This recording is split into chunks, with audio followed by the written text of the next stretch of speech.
সালাতে দোয়া কবুল হয়। সালাতে দোয়া কবুলের তিন জায়গা।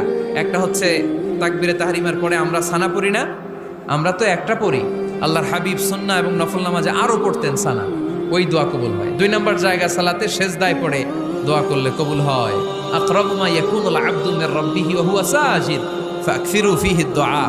বান্দা যখন সেজদায় লুটিয়ে পড়ে বান্দা আল্লাহর সবচেয়ে কাছে চলে যায়। তা কিন্তু বিশ্বনবী বলে সেজদাটা তোমার রবের কুদরতি পায়ের উপরে পড়েছে। সেজদায় পড়ে দোয়া করেন। সালাম ফিরানোর আগে বিশ্বনবী দোয়া করতেন, লা ইউসাল্লিমান্না আহাদুকুম হাত্তা ইয়াতাআওয়াযা মিন আরবা'a।